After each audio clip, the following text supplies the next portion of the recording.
మీకు ఇబ్బంది ఉంటే వీడియో బంద్ చేసేయండి, కేవలం ఫోన్లోనే మాట్లాడండి.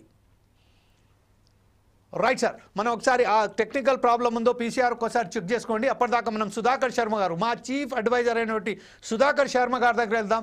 సుధాకర్ శర్మ గారు, ప్రస్తుతం చూస్తున్నాం మనం ఒక అన్మాన్డ్ సర్వీస్ అని మొదలుపెట్టి తన మీద ఏ భారం రాకుండానే కుట్రపూరితంగా 2013లోనే ఈ యొక్క వ్యవస్థను ఏర్పాటు చేశారు.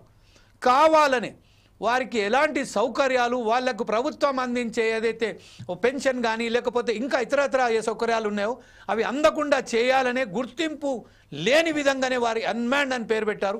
ఈ విషయంపై మీరేమంటారండి? Thank you Jameel ji. ముఖ్యంగా ఇది చాలా కీలకమైన. నమస్కారం. రైట్, మాట్లాడండి సుధాకర్ శర్మ గారు. I will ask my people to just stop there. Sudhakar Sharma మాట్లాడండి.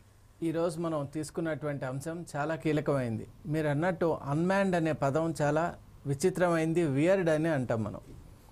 ఇక్కడ పరిస్థితిని అలాగే స్థితిగతుల్ని కనుక మనం ఆలోచించినట్లయితే ఎక్కడైతే మ్యాన్ పవర్ లేదో అటువంటి క్రిటికల్ ఆపరేషన్స్ చేసే ఆ వర్కర్స్ కానివ్వండి, ఎంప్లాయీస్ను అన్మాన్డ్ ఎంప్లాయీస్గా భావిస్తున్నారేమో అని మనం అనుకోవచ్చు. అంటే it is one of the kinds of inferences we can have.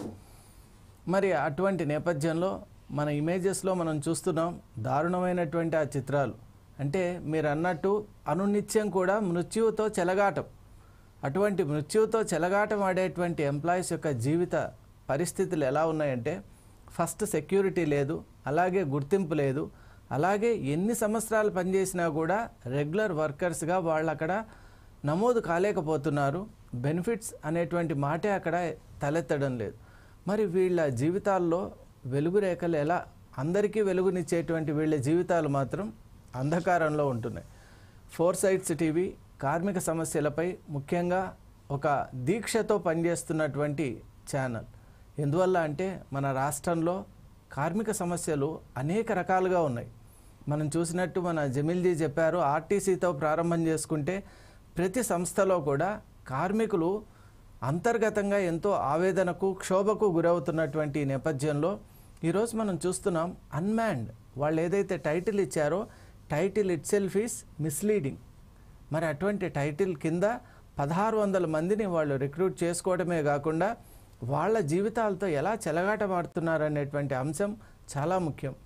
ఇప్పటికైనా కూడా electricity department as such has to take in to cognizance all these difficulties.